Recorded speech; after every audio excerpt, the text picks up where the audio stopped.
জয় পৰাজয় খাটাংকে মই এই মুহূৰ্তত কোৱাটো সঠিক কথা নহ'ব। আমি জিকিম বুলিতো আজি কোৱাটো ঠিক নহ'ব, কিন্তু আমি প্ৰতিদ্বন্দ্বিতালৈ আহিছোঁ। এক্সিট পোল ভুল বুলিও নকওঁ, শুদ্ধ বুলিও নকওঁ। 23 তাৰিখলৈকে ধৈৰ্য ধৰিছোঁ, বাট চাম। এইবাৰ আগতীয়াকৈ বেণ্ড পাৰ্টি মতা নাই ভূপেন বৰাই, কৰা নাই ভোজ ভাত অথবা ফটকা মিঠাইৰ আয়োজন। ভূপেন বৰাৰ এই পৰিৱৰ্তিত আচৰণৰ আঁৰৰ ৰহস্য কি বাৰু? এই ভিডিঅ'টো চালে হয়তো আপুনি এই প্ৰশ্নৰ উত্তৰসমূহ পাব পাৰে। নমস্কাৰ দৰ্শকসকল, আজি পুনৰ আন এটি ৰিয়েকশ্যন ভিডিঅ'লৈ আপোনালোকৰ ওচৰত হাজিৰ হৈছোঁ। কাইলৈ অৰ্থাৎ 23 নৱেম্বৰৰ দিনা ঝাৰখণ্ড আৰু মহাৰাষ্ট্ৰত অনুষ্ঠিত হৈ যোৱা নিৰ্বাচনৰ ফলাফল ঘোষণা হ'ব। তাৰ লগতে উত্তৰ প্ৰদেশত অনুষ্ঠিত হৈ যোৱা 9টাকৈ আৰু অসমৰ 6টাকৈ সমষ্টিৰো ফলাফল ঘোষণা কৰা হ'ব। আপোনালোকে জানে যে প্ৰত্যেকটো নিৰ্বাচনতে ভোটগ্ৰহণৰ দিনটোৰ সন্ধিয়াৰে পৰা ভূপেন বৰাকে ধৰি কংগ্ৰেছ নেতৃবৰ্গৰ গা 7খন হৈ থাকে। ফলাফল ঘোষণাৰ দিনা ভোজৰ আয়োজন কৰে, মিঠাইৰ অৰ্ডাৰ কৰি থয়। আনকি যোৱা হাৰিয়ানাৰ নিৰ্বাচনত ফলাফলৰ দিনা বেণ্ড পাৰ্টিও ঠিক কৰি থৈছিল তেওঁলোকে। বেণ্ড পাৰ্টিৰ দলটো আমন জিমনকৈ উভতি যোৱা আপোনালোকে নিশ্চয় দেখিছে। পিছে এইবাৰ ভূপেন বৰাক যথেষ্ট গহীন, গম্ভীৰ আৰু চিৰিয়াছ দেখা গৈছে।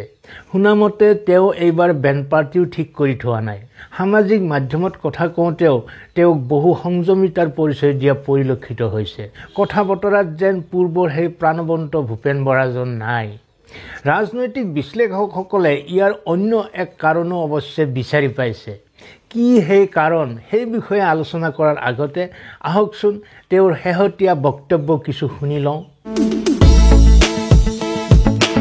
উপনিৰ্বাচনক লৈ আমাৰ দলীয়ভাৱে আমি নিৰ্বাচনী ফলাফল লৈ বিশেষ পৰ্যালোচনা কৰা নাই।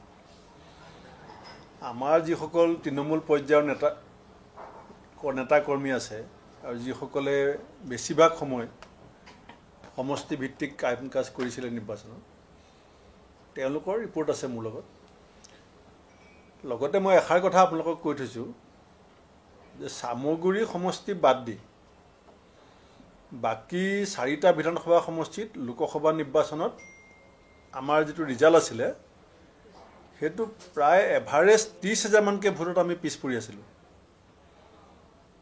যদি আপোনালোকে এই 24 জুন 2024 চনৰ 24 জুনত আমি চামগুৰিত কেইটামান অলপ ভোটত জিকিছিলোঁ MP ইলেকশ্যনত। বাকী 4টা সমষ্টিতে আমি গড়ে 30,000 মানকৈ ভোটত হাৰি আছিলোঁ। কিন্তু আজি মই আপোনালোকক এষাৰ কথা কৈ থ'লোঁ, জয় পৰাজয় খাটাংকে মই এই মুহূৰ্তত কোৱাটো সঠিক কথা নহ'ব, কাৰণ আমাৰ ৰাইজৰ যিটো মত সেইটো বাকচত বন্দী হৈ আছে। কিন্তু যোগ্য প্ৰতিদ্বন্দ্বিতা আমি দিছোঁ, আমি তীব্ৰ যুঁজ কৰিছোঁ। ৰাইজৰ মূল বিষয়বিলাকক নিৰ্বাচনত উত্থাপন কৰাত আমি সফল হৈছোঁ। আৰু তীব্ৰ প্ৰতিদ্বন্দ্বিতাৰ পাছত বিভিন্ন ফেক্টৰ থাকে। চৰকাৰৰ ৰাজনৈতিক বাদ দিও প্ৰশাসনিক অন্যান্য জোৰ বহুত থাকে। তাৰ মাজত কিন্তু সকলোৱে কৈ আছে যে কংগ্ৰেছে যোগ্য প্ৰতিদ্বন্দ্বিতা দিছে আৰু কংগ্ৰেছৰ তৃণমূল পৰ্যায়ৰ কৰ্মীসকল আৰু যিসকল নেতাক আমি দায়িত্ব দিছিলোঁ সকলো আশাবাদী বুলি মোক জনাইছে। 4টা সমষ্টিত অত্যন্ত আশাবাদী, যিটো গ্ৰাউণ্ডৰ পৰা মোক জনাইছে। আপোনালোকক মই 23 তাৰিখে ডাটাবিলাক দিম। এতিয়া মই মুখেদি যিবিলাক কথা কৈ আছোঁ, আমি জিকিম বুলিতো আজি কোৱাটো ঠিক নহ'ব, কিন্তু আমি প্ৰতিদ্বন্দ্বিতালৈ আহিছোঁ। আমি বাকী 4টা সমষ্টিৰ চামগুৰিত আমি লিডত আছিলোঁ, গতিকে এইবাৰ আমি লিডত থাকিম বুলি ভাবিছোঁ। কিন্তু মোৰ গুৰিত থকা খবৰ মতে 18টা চেণ্টাৰত ৰেগিং হৈছে।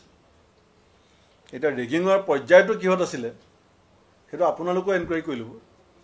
আৰু বাকী 3টা সমষ্টিত বঙাইগাঁও, ধলাই, বিহালীত আমি এভাৰেজ 30,000 ডাউনত আছিলোঁ 2024 চনৰ 24 জুন তাৰিখে। এতিয়া নৱেম্বৰত আমি ৰাইজৰ মুখত ওলাইছে যে কংগ্ৰেছো জিকিব পাৰে বা কংগ্ৰেছ জিকিব, বা অসমৰ বহু বাতৰি কাকত আৰু নিউজ লাইভৰ নিউজৰ টক শ্ব'টো কংগ্ৰেছৰ জিকাৰ সম্ভাৱনাৰ কথা কৈ আছে। বিজেপিয়ে আমাক আণ্ডাৰ এষ্টিমেট কৰি আছে।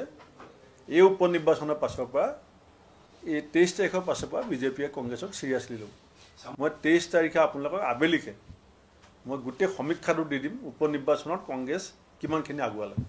এক্সিট পোলৰ পৰা কংগ্ৰেছ ইমান হতাশ হ'বলগীয়া একো নাই, কাৰণ এক্সিট পোল লোকসভা নিৰ্বাচনতো আমি দেখিছিলোঁ।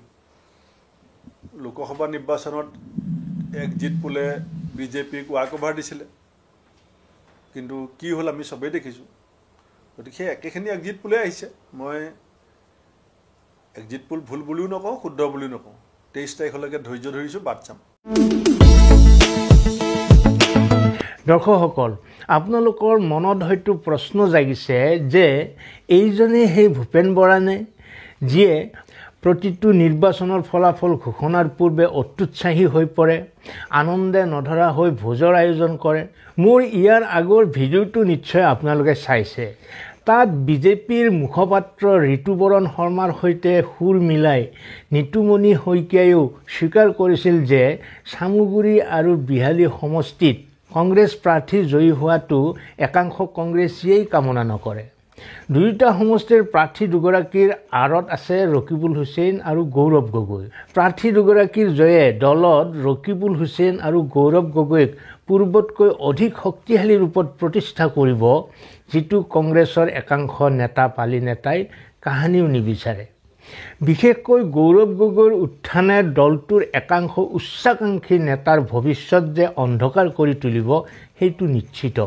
সেই উচ্চাকাংক্ষী একাংশ নেতাৰ মাজতে আছে ভূপেন বৰাও। যিটো সময়ত গৌৰৱ গগৈৰ উত্থান স্বয়ং হিমন্ত বিশ্ব শৰ্মাৰ বাবে প্ৰত্যাহ্বান বুলি চৰ্চিত হৈ আছে, সেইটো সময়ত ভূপেন বৰা ক'ত উৰি যাব তাৰ কোনো চিন মুকামেই নাথাকিব। এয়া মই কোৱা কথা নহয়, এয়া ৰাজনৈতিক বিশ্লেষকসকলে কোৱা কথা। তেনেস্থলত তেওঁ কিদৰে বিজয়োল্লাস কৰিব পাৰে কওকচোন। এতিয়া আপোনালোকে নিশ্চয় বুজিলে ভূপেন বৰাৰ পৰিৱৰ্তিত আচৰণৰ ৰহস্য কি। এই সমস্ত কথাখিনিৰ ওপৰত আপোনালোকৰ প্ৰতিক্ৰিয়া কি, আপোনালোকে কি ভাবে, নিশ্চয় কমেণ্ট বক্সত লিখি জনাওক। আজিলৈ ইমানেই। আন এটা ৰিয়েকশ্যন ভিডিঅ' লৈ আকৌ আহিম আপোনালোকৰ মাজলৈ। ধন্যবাদ।